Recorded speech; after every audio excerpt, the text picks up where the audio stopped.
क्या आपने कभी महसूस किया है कि दिन भर सब कुछ ठीक लगता है, लेकिन जैसे ही रात आती है मन बेचैन हो जाता है? क्या आपके साथ भी ऐसा होता है कि सोते समय अचानक पुराने दुख, डर, असफलताएं और भविष्य की चिंता घेर लेती हैं? क्या आपने ये सोचा है कि अगर सोने से पहले मन शांत हो जाए तो शायद आपकी किस्मत भी धीरे धीरे बदल सकती है? और क्या आपने कभी खुद से पूछा है कि आखिर रात का समय ही क्यों इतना शक्तिशाली माना गया है साधना के लिए? आज की शिववाणी में हम इसी रहस्य को समझेंगे। यह कोई चमत्कारी दावा नहीं, बल्कि अनुभव से निकला सत्य है। रोज रात में सोने से पहले सिर्फ 11 बार एक विशेष शिव मंत्र का जाप और जीवन में आने वाला सूक्ष्म लेकिन गहरा परिवर्तन तो यह कथा नहीं, यह प्रक्रिया है, यह आस्था नहीं, यह विज्ञान और चेतना का मिलन है। और इस पूरी वाणी को अंत तक सुनना बहुत जरूरी है, क्योंकि अधूरी जानकारी अधूरा फल देती है। इस वीडियो को अंत तक जरूर सुनना, क्योंकि जो ऊर्जा अंत में तुम्हें मिलेगी वह तुम्हारे जीवन का रुख बदल देगी। और अगर तुम पहली बार शिवोहम पर आए हो तो चैनल को सब्सक्राइब कर लो, ताकि शिव वाणी सीधे तुम्हारे हृदय तक पहुंचे। और कमेंट में लिखो हर हर महादेव।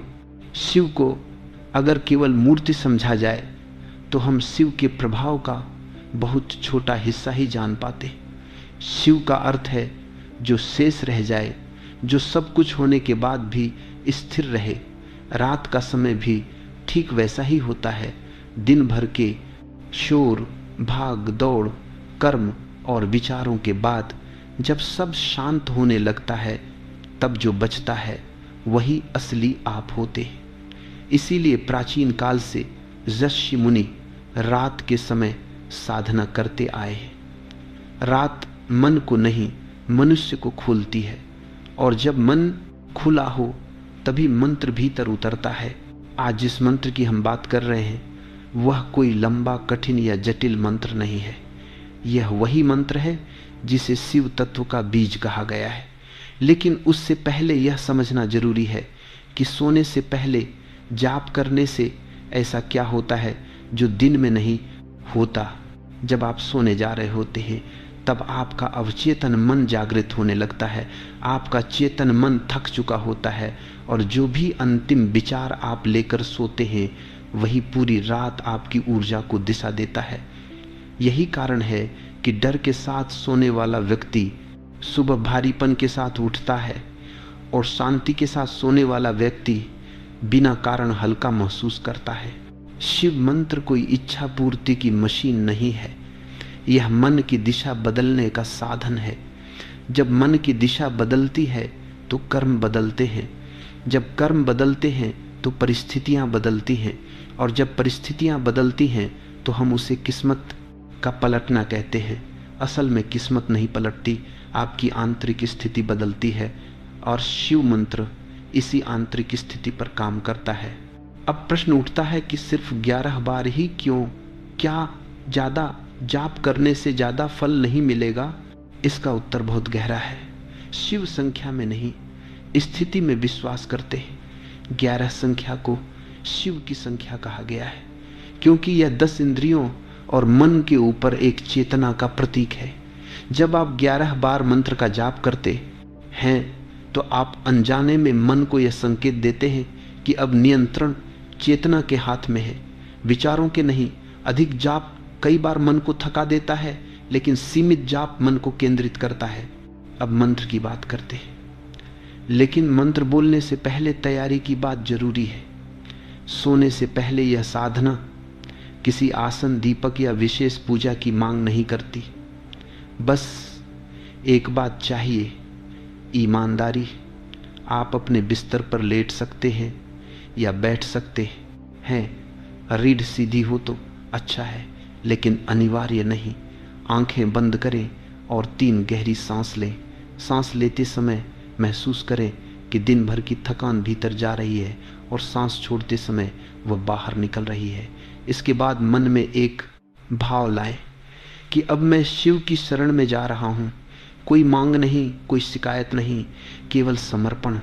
अब मंत्र आता है। यह मंत्र है नमः शिवाय। यह पंचाक्षरी मंत्र केवल शब्द नहीं है, से चेतना जागृत होती है, नमः से अहंकार झुकता है और शिवाय से स्थिरता स्थापित होती है। जब आप इसे सोने से पहले 11 बार बोलते हैं तो यह मंत्र आपके अवचेतन में उतर जाता है। आपको नींद आती है लेकिन मंत्र जागता रहता है। यही वह स्थिति है जहां भीतर परिवर्तन शुरू होता है। बहुत से लोग कहते हैं कि हमें जाप करते हुए नींद आ जाती है। यही सबसे अच्छा संकेत है। इसका अर्थ है कि आपका मन संघर्ष नहीं कर रहा। शिव मंत्र संघर्ष नहीं स्वीकार सिखाता है। जिस दिन आप बिना प्रयास के मंत्र में डूबकर सो जाते हैं, उस दिन समझ लीजिए कि साधना ने काम शुरू कर दिया है। शिव के प्रभाव तुरंत दिखाई नहीं देते, लेकिन जब दिखाई देते हैं तो गहराई से दिखाई देते हैं। पहले 7 दिनों में आप बाहरी परिवर्तन नहीं, भीतरी संकेत देखेंगे। नींद गहरी होगी, सुबह उठते समय भारीपन कम होगा, छोटी छोटी बातों पर चिड़चिड़ापन घटेगा, आपके निर्णय थोड़े शांत होंगे और सबसे महत्वपूर्ण, आपके भीतर एक अनजाना भरोसा जन्म लेगा। यह भरोसा किसी व्यक्ति पर नहीं, जीवन पर होता है। यही भरोसा आगे चलकर किस्मत का रूप लेता है। शिव कभी आपके जीवन से संघर्ष हटाते नहीं, लेकिन वे आपको संघर्ष से ऊपर उठा देते हैं। जब आप रोज रात इस मंत्र के साथ सोते हैं तो धीरे धीरे आपकी ऊर्जा बदलती है। आप वही काम करते हैं लेकिन परिणाम अलग आने लगते हैं। आप वही शब्द बोलते हैं लेकिन लोग अलग तरह से सुनने लगते हैं, दो खरने लगते हैं। आप वही प्रयास करते हैं लेकिन अवसर अपने आप खुलने लगते हैं। यह कोई जादू नहीं, यह संरेखण है। अधिकतर लोग महाशिवरात्रि पर बस एक रात जाग लेते हैं और सोचते हैं कि शिव प्रसन्न हो गए, लेकिन शास्त्र कहते हैं शिव एक रात की नहीं, निरंतर साधना की कृपा देते हैं। इसीलिए इस महाशिवरात्रि से पहले मैंने एक 7 दिन का शिव साधना प्रोग्राम तैयार किया है। यह कोई ऑनलाइन कोर्स नहीं है, यह 7 दिनों की एक पवित्र यात्रा है जहां हर दिन तुम्हें सिखाया जाएगा कि शिव से कैसे बात करनी है, मंत्र कैसे जीवित होता है और साधना कैसे अनुभव बनती है। अगर तुम चाहते हो कि इस बार महाशिवरात्रि खाली न जाए तो नीचे दिए गए लिंक को एक बार जरूर देखना और हमारे व्हाट्सएप पर हमसे जुड़ सकते हैं। क्या आपने कभी गौर किया है कि एक ही मंत्र 2 लोगों के जीवन में अलग अलग तरह से काम करता है? क्या आपने ये भी महसूस किया है कि कुछ लोगों को जल्दी शांति मिल जाती है और कुछ को समय लगता है? तो क्या इसका मतलब मंत्र कमजोर है या साधक की स्थिति अलग है? यही प्रश्न इस भाग का आधार है। क्योंकि शिव मंत्र का प्रभाव सब पर होता है, लेकिन उसका प्रकट होना व्यक्ति की मानसिक अवस्था, जीवन की गति और भीतर जमी हुई ग्रंथियों पर निर्भर करता है। जो लोग जीवन में अत्यधिक तनाव, डर और असुरक्षा के साथ जी रहे हैं, उनके लिए यह मंत्र सबसे पहले सुरक्षा की भावना पैदा करता है। ऐसे लोगों को शुरुआती दिनों में ऐसा लग सकता है कि बाहरी समस्याएं अभी भी वैसी ही हैं, लेकिन भीतर डर की तीव्रता कम हो रही है। यही पहला संकेत है कि मंत्र ने काम करना शुरू कर दिया है। शिव पहले डर हटाते हैं, क्योंकि डर के रहते कोई भी परिवर्तन स्थायी नहीं हो सकता। जो लोग लंबे समय से निर्णय नहीं ले पा रहे, हमेशा असमंजस में रहते हैं, उनके लिए यह मंत्र स्पष्टता लाता है। सोने से पहले 11 बार नमः शिवाय का जाप करने से विचारों की भीड़ शांत होने लगती है। धीरे धीरे मन यह समझने लगता है कि कौन सा विचार वास्तविक है और कौन सा केवल भय से जन्मा है। ऐसे लोग कुछ ही दिनों में महसूस करते हैं कि वे छोटी बातों पर उलझना छोड़ रहे हैं। यही स्पष्टता आगे चलकर सही निर्णयों का आधार बनती है। अब बात करते हैं उन लोगों की जो मेहनत बहुत करते हैं लेकिन परिणाम नहीं मिलते। ऐसे लोग अक्सर यह कहते हैं कि उनकी किस्मत साथ नहीं देती। असल में उनकी ऊर्जा बिखरी हुई होती है। शिव मंत्र इस बिखराव को समेटने का काम करता है। जब आप रात में इस मंत्र के साथ सोते हैं तो आपकी ऊर्जा एक दिशा में स्थिर होने लगती है। अगले दिन वही मेहनत अधिक प्रभावशाली हो जाती है। यही कारण है कि कई साधक कहते हैं कि बिना कुछ बदले उनके काम बनने लगे। लेकिन यहाँ एक बहुत महत्वपूर्ण बात है, शिव मंत्र का प्रभाव तभी स्थायी होता है जब आप कुछ सामान्य गलतियों से बचते हैं। सबसे बड़ी गलती है मंत्र को केवल परिणाम पाने का साधन समझना। जब आप जाप करते समय यह सोचते हैं कि कब मेरी समस्या खत्म होगी, कब पैसा आएगा, कब दुख जाएगा, तो आप मंत्र को बोझ बना देते। शिव बोझ नहीं उठाते, वे बोझ उतारते हैं। इसलिए जाप करते समय किसी विशेष परिणाम की मांग न रखें। दूसरी गलती है जाप को यांत्रिक बना देना। अगर आप सिर्फ गिनती पूरी करने के लिए मंत्र बोलते हैं तो उसका प्रभाव सीमित हो जाता है। 11 बार का अर्थ यह नहीं कि जल्दी जल्दी बोलकर खत्म कर दिया जाए। हर बार मंत्र बोलते समय यह भाव होना चाहिए कि आप खुद को शिव के चरणों में रख रहे हैं। भाव के बिना मंत्र और आत्मा के बिना शरीर दोनों निष्प्राण होते हैं। तीसरी गलती है अस्थिरता। कभी किया कभी छोड़ा, फिर याद आया फिर बंद। शिव स्थिरता के देवता हैं। वे निरंतरता को महत्व देते हैं। अगर आप रोज एक ही समय सोने से ठीक पहले इस मंत्र का जाप करते हैं तो आपका मन खुद उस समय शांत होने लगता है। यह आदत धीरे धीरे साधना में बदल जाती है और साधना कभी व्यर्थ नहीं जाती। अब बात करते हैं उन छोटी आदतों की जो इस साधना को कई गुना गहरा बना देती है। पहली आदत है सोने से पहले स्क्रीन का कम उपयोग। मोबाइल, टीवी या सोशल मीडिया मन को उत्तेजित करते हैं। अगर आप मंत्र जाप से पहले कम से कम 5 मिनट स्क्रीन से दूरी बना ले तो मंत्र का प्रभाव तेजी से भीतर उतरता है। शिव शांति में प्रकट होते हैं, शोर में नहीं। दूसरी आदत है दिन भर में कम से कम एक बार स्वयं को याद दिलाना कि मैं अकेला नहीं हूं। यह वाक्य नहीं, यह भाव है। जब आप रात में मंत्र जाप करते हैं तो यह भाव और गहरा हो जाता है। धीरे धीरे जीवन में अकेलेपन की भावना कम होने लगती है और जब अकेलापन जाता है तो भय अपने आप कमजोर पड़ जाता है। तीसरी आदत है कृतज्ञता। सोने से पहले मंत्र जाप के बाद मन ही मन एक बात के लिए धन्यवाद देना। कोई बड़ी उपलब्धि नहीं, कोई छोटी सी बात भी हो सकती है। यह अभ्यास मन को अभाव से हटाकर पूर्णता की ओर ले जाता है। शिव पूर्णता का प्रतीक है। जहाँ पूर्णता का भाव होता है वहीं वृद्धि होती है। बहुत से लोग पूछते हैं कि क्या इस मंत्र का प्रभाव सपनों में भी दिखता है? उत्तर है हाँ। कई साधकों को प्रारंभिक दिनों में गहरे सपने आते हैं। कुछ को पुराने दृश्य दिखते हैं, कुछ को प्रतीकात्मक संकेत मिलते हैं। यह संकेत डराने के लिए नहीं, साफ करने के लिए होते हैं। अवचेतन मन वर्षों की स्मृतियां अपने भीतर दबाए रहता है। शिव मंत्र उन परतों को धीरे धीरे खोलता है ताकि भीतर जमा बोझ बाहर आ सके। यह भी समझना जरूरी है कि हर परिवर्तन सुखद अनुभव के रूप में नहीं आता। कभी कभी इस साधना के दौरान आपको ऐसा लग सकता है कि भावनाएं ज़्यादा तीव्र हो गई हैं। यह भी एक संकेत है कि दबे हुए भाव बाहर आ रहे हैं। इससे डरने की जरूरत नहीं। शिव विष पीने वाले हैं। जब आप मंत्र के साथ सोते हैं तो आप अपने विष को भी उनके चरणों में रख देते हैं। अब एक और महत्वपूर्ण प्रश्न, क्या महिलाएं और पुरुष इस मंत्र को अलग अलग तरीके से अनुभव करते हैं?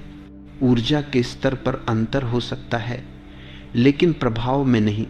महिलाओं में यह मंत्र भावनात्मक स्थिरता और सुरक्षा की भावना को जल्दी मजबूत करता है। पुरुषों में यह निर्णय क्षमता और मानसिक संतुलन को गहरा करता है। लेकिन अंततः दोनों के लिए परिणाम एक ही है, आंतरिक स्थिरता। अगर तुम शिव ऊर्जा से और गहराई से जुड़े रहना चाहते हो तो हमारे YouTube मेंबरशिप से जुड़ो। वहाँ तुम्हें मिलेगा विशेष ध्यान, शिव मार्गदर्शन और केवल सदस्यों के लिए शिव ऊर्जा का निजी संरक्षण। क्या कभी ऐसा हुआ है कि आप अचानक बिना किसी कारण शांत महसूस करने लगे हों?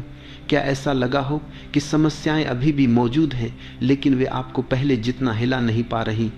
क्या आपने महसूस किया है कि कुछ स्थितियों में जहां पहले आप घबरा जाते थे, अब आप रुककर सोच पा रहे हैं? अगर हां, तो यह वही अवस्था है जहां शिव मंत्र का प्रभाव स्पष्ट रूप से प्रकट होने लगता है। यह परिवर्तन बाहर नहीं, अंदर दिखता है, और यही सबसे प्रामाणिक परिवर्तन होता है। जब कोई व्यक्ति रोज रात सोने से पहले 11 बार नमः शिवाय का जाप करता है तो लगभग तीसरे सप्ताह के आसपास एक सूक्ष्म मोड़ आता है। यह मोड़ बहुत शांत होता है। इसमें कोई तेज अनुभव, कोई चमत्कारी घटना या कोई बाहरी संकेत जरूरी नहीं होता। बस इतना होता है कि मन अब हर बात पर प्रतिक्रिया नहीं करता। मन जवाब देने से पहले ठहरना सीख लेता है, और यह ठहराव ही शिव का गुण है। अब यहाँ एक बहुत गहरा नियम समझना जरूरी है। दिन भर बहुत ऊर्जा वहाँ बहती है जहाँ ध्यान जाता है। दिन भर अगर आपका ध्यान केवल समस्याओं पर रहता है तो ऊर्जा भी वहीं अटकी रहती है। लेकिन जब रात को सोने से पहले आप शिव मंत्र का जाप करते हैं तो ध्यान समस्याओं से हटकर चेतना पर जाता है। धीरे धीरे आपकी ऊर्जा उस दिशा में बहने लगती है जहां समाधान मौजूद होते हैं। यही कारण है कि कई बार समाधान बिना खोजे मिल जाते हैं। बहुत से साधक बताते हैं कि साधना के दौरान उनके जीवन में कुछ पुराने संबंध अचानक सामने आते हैं। कभी किसी का फोन आ जाता है, कभी कोई पुराना अवसर नए रूप में दिखने लगता है। यह संयोग नहीं होता। जब आपकी आंतरिक स्थिति बदलती है तो बाहरी परिस्थितियां अपने आप पुनर्गठित होने लगती हैं। शिव इस पुनर्गठन के अधिपति हैं। वे तोड़ते नहीं, वे संतुलन बनाते हैं। अब बात करते हैं उस अवस्था की जहां व्यक्ति को पहली बार लगता है कि उसकी किस्मत बदल रही है। यह अक्सर किसी बड़ी उपलब्धि के रूप में नहीं आता, यह छोटे संकेतों के रूप में आता है। जैसे समय पर सही व्यक्ति से मिल जाना, बिना ज़्यादा प्रयास के काम हो जाना, अचानक सही शब्दों का मिल जाना। ये सब बाहरी तौर पर साधारण लगते हैं, लेकिन भीतर यह संदेश देते हैं कि अब आप प्रवाह के विरुद्ध नहीं, प्रवाह के साथ चल रहे हैं। यह समझना बहुत जरूरी है कि शिव मंत्र भाग्य नहीं बदलता, वह भाग्य की दिशा बदल देता है। भाग्य भी आपकी ही ऊर्जा का विस्तार है। जब आपकी ऊर्जा डर, क्रोध और अस्थिरता से मुक्त होती है तो भाग्य स्वतः ही अनुकूल होने लगता है। आप वही जीवन जीते हैं, लेकिन अनुभव बदल जाता है, और अनुभव का बदलना ही असली परिवर्तन है। इस साधना के दौरान एक और महत्वपूर्ण अनुभव हो सकता है। आपको कुछ लोगों से दूरी महसूस हो सकती है। कुछ बातचीत अब अर्थहीन लगने लगती है। कुछ आदतें अपने आप छूटने लगती है। यह कोई नुकसान नहीं है, यह चयन की प्रक्रिया है। शिव तत्व अनावश्यक को हटाता है ताकि आवश्यक को जगह मिल सके। इससे डरने की जरूरत नहीं। जो जाता है वह पहले ही अपनी भूमिका पूरी कर चुका होता है। अब एक प्रश्न जो कई लोगों के मन में आता है, अगर किसी दिन जाप करना भूल जाएं तो क्या साधना टूट जाती है? उत्तर है नहीं। शिव दंड नहीं देते। अगर किसी दिन छूट जाए तो अपराधबोध न रखें। अगली रात फिर से उसी भाव से जाप करें। अपराधबोध ऊर्जा को भारी बनाता है, और भारी ऊर्जा में शिव का प्रवाह धीमा हो जाता है। सरलता ही इस साधना की कुंजी है। कुछ साधकों को इस दौरान शारीरिक स्तर पर भी बदलाव महसूस होते हैं। नींद का चक्र सुधरना, सिर का भारीपन कम होना, शरीर में हल्कापन आना, ये सब संकेत हैं कि मानसिक तनाव का प्रभाव शरीर से हट रहा है, क्योंकि मन और शरीर अलग नहीं हैं। जब मन शांत होता है तो शरीर अपने आप संतुलन की ओर जाता है। अब बात करते हैं उस स्थिति की जहां व्यक्ति को पहली बार यह एहसास होता है कि वह किसी अदृश्य सहारे से जुड़ा हुआ है। यह एहसास शब्दों में समझाना कठिन है। यह न तो कोई आवाज है, न कोई दृश्य, बस एक आंतरिक भरोसा है। जैसे कुछ गलत होने से पहले ही भीतर से संकेत मिल जाना, या किसी निर्णय से पहले मन का स्पष्ट हो जाना। यही शिव की उपस्थिति है। वे सामने खड़े होकर मार्ग नहीं दिखाते, वे भीतर से दिशा बदल देते हैं। इस अवस्था में पहुंचने के बाद सबसे जरूरी बात है धैर्य। कई लोग यहाँ आकर जल्दबाजी करने लगते हैं। वे सोचते हैं कि अब सब ठीक हो गया, अब साधना की जरूरत नहीं। यही वह क्षण है जहाँ कई लोग वापस पुराने चक्र में फिसल जाते हैं। शिव के साथ संबंध कोई सौदा नहीं है, यह एक निरंतर यात्रा है। जिस दिन आप यह मान लेते हैं कि मंजिल मिल गई, उस दिन यात्रा रुक जाती है। यह भी ध्यान रखना जरूरी है कि इस साधना के दौरान आपको अपने भीतर कुछ सवाल उठते हुए महसूस हो सकते हैं। जैसे मैं वास्तव में क्या चाहता हूँ, मैं किस दिशा में जा रहा हूँ। ये सवाल असुविधाजनक हो सकते हैं, लेकिन यही प्रश्न जीवन को नई दिशा देते हैं। शिव प्रश्नों से डरते नहीं, वे प्रश्नों के माध्यम से ही अज्ञान को तोड़ते हैं। अब इस भाग का सबसे महत्वपूर्ण सत्य शिव मंत्र आपको किसी और जैसा नहीं बनाता। यह आपको वही बनने देता है जो आप वास्तव में हैं। समाज, डर और अपेक्षाओं के नीचे दबा हुआ जो स्वरूप है, वही धीरे धीरे उभरने लगता है। और जब व्यक्ति अपने वास्तविक स्वरूप के करीब आता है तो जीवन अपने आप सहज होने लगता है।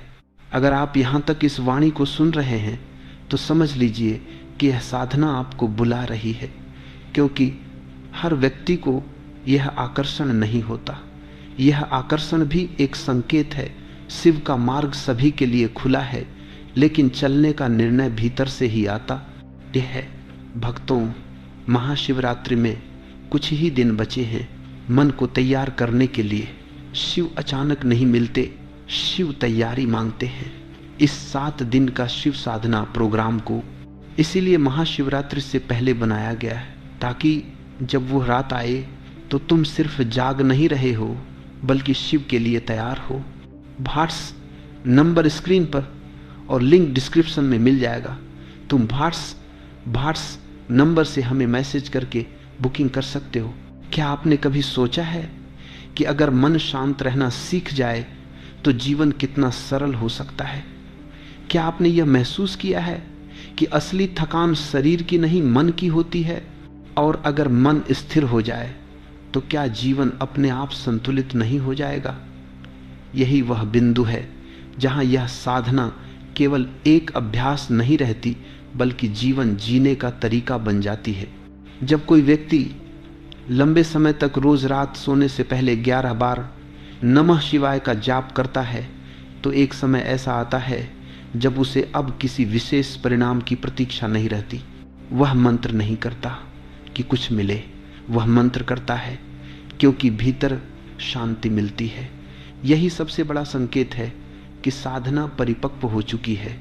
जहाँ चाह समाप्त होती है, वहीं शिव प्रकट होते हैं। इस अवस्था में व्यक्ति के जीवन में समस्याएं समाप्त नहीं होती, लेकिन समस्याओं का प्रभाव समाप्त होने लगता है। वह कठिन परिस्थिति में भी टूटता नहीं। वह जानता है कि जो भी आ रहा है वह स्थायी नहीं है। यह समझ किताबों से नहीं आती, यह अनुभव से आती है। और यही अनुभव शिव तत्व की सबसे बड़ी देन है। अब दीर्घकालिक प्रभाव की बात करते हैं। सबसे पहला प्रभाव है भीतर का मौन। आप देखेंगे कि हर खाली पल में विचारों की भीड़ नहीं रहती। मन को हर समय किसी उत्तेजना की जरूरत नहीं होती। यह मौन कोई खालीपन नहीं, बल्कि पूर्णता का संकेत होता है। यही मौन रचनात्मकता, समझ और सही निर्णयों का आधार बनता है। दूसरा प्रभाव है संबंधों में बदलाव। आप दूसरों से जुड़ते भी हैं और अलग भी रहते हैं। आप अपेक्षा कम करते हैं, लेकिन उपस्थिति गहरी होती है। इससे संबंधों में संघर्ष कम होता है। जो लोग आपके जीवन में बने रहते हैं वे अधिक सच्चे हो जाते हैं, और जो दूर जाते हैं उनके जाने का दुख नहीं रहता। यह वैराग्य नहीं, परिपक्वता है। तीसरा प्रभाव है भय का क्षय। मृत्यु का भय, असफलता का भय, अकेले रह जाने का भय, ये सभी भय मन की अस्थिरता से जन्म लेते हैं। जब मन स्थिर होता है तो भय का आधार कमजोर पड़ जाता है। शिव को कालों का काल कहा गया। जब आप शिव तत्व से जुड़ते हैं तो समय और परिणाम का भय धीरे धीरे समाप्त होने लगता है। अब एक बहुत सरल लेकिन महत्वपूर्ण नियम की बात करते हैं, जिससे यह साधना जीवन भर आपके साथ रह सकती है। वह नियम है सरलता। इस साधना को कभी बोझ न बनने दे। अगर कभी मन न करे तो खुद को मजबूर न करे, लेकिन जब करें तो पूरी उपस्थिति के साथ करें। शिव दिखावे से नहीं, सच्चाई से प्रसन्न होते हैं। यह भी जरूरी है कि आप इस साधना को किसी से साबित करने का प्रयास न करें। यह आपका निजी अनुभव है। जैसे नींद का स्वाद केवल सोने वाला जानता है, वैसे ही शिव का अनुभव केवल साधक जानता है। जब आप इसे शब्दों में समझाने की कोशिश करते हैं तो यह कमजोर पड़ सकता है। इसे भीतर ही रहने दें। एक समय ऐसा भी आ सकता है जब आपको लगे कि अब मंत्र बोलने की जरूरत नहीं, बस नाम अपने आप भीतर चल रहा है। यह स्थिति बहुत सूक्ष्म होती है। इसमें अहंकार का प्रवेश आसान होता है, इसीलिए विनम्र बने रहना जरूरी है। शिव के मार्ग पर जितना आगे बढ़ते हैं उतना ही सरल होते जाना चाहिए। अब इस पूरी शिव वाणी का सार समझिए। आप सोने से पहले 11 बार नमः शिवाय का जाप कोई कर्मकांड नहीं है। यह दिन भर की ऊर्जा को शुद्ध करके अवचेतन को सही दिशा में भेजने की प्रक्रिया है। आप जिस भाव के साथ सोते हैं वही भाव के साथ आपके आने वाले दिन की नींव बनता है। जब नींव स्थिर होती है तो ऊपर का निर्माण अपने आप मजबूत होता है। किस्मत पलटने का अर्थ यह नहीं कि सब कुछ अचानक अच्छा हो जाए। किस्मत पलटने का अर्थ है कि अब आप हर परिस्थिति में खुद को खोते नहीं, आप टूटते नहीं, आप बिखरते नहीं। और जब व्यक्ति खुद को नहीं खोता तो जीवन भी उसे नहीं खोता। यही शिव की सबसे बड़ी कृपा है। अगर आप इस साधनों को अपनाते हैं तो किसी दिन आप पीछे मुड़कर देखेंगे और पाएंगे कि जीवन तो वही है, लेकिन आप वही नहीं हैं। आप अधिक शांत हैं, अधिक स्पष्ट हैं और भीतर से अधिक मजबूत हैं। और यही वह परिवर्तन है जिसे लोग बाहर से देखकर किस्मत का बदलना कहते हैं। इस वाणी को सुनने या पढ़ने के बाद अगर आप आज रात सिर्फ एक काम करते हैं तो वही पर्याप्त है। सोने से पहले कुछ क्षण रुकिए, 3 गहरी सांस लीजिए और पूरे भाव से 11 बार कहिए नमः शिवाय। कोई अपेक्षा नहीं, कोई मांग हदिश किए नहीं, बस समर्पण। शिव दूर नहीं है, वे भविष्य में नहीं है, वे किसी विशेष स्थान पर नहीं है, वे इसी क्षण में है, इसी शांति में है, इसी ठहराव में है। और जब आप रात को उसी ठहराव में सोते हैं तो आपका जीवन धीरे धीरे उसी स्थिरता में ढलने लगता है। यही शिव का मार्ग है, यही शिव की वाणी है। शिव बाहर नहीं, तुम्हारे भीतर है। अगर तुम्हें लगता है कि तुम्हारा मन अशांत है, कर्म उलझे हुए हैं या शिव से जुड़ने की प्यास है, तो यह 7 दिन का शिव साधना प्रोग्राम तुम्हारे लिए ही बना है। यह साधना सीमित समय के लिए है और महाशिवरात्रि के साथ ही इसका वास्तविक प्रभाव शुरू होता है।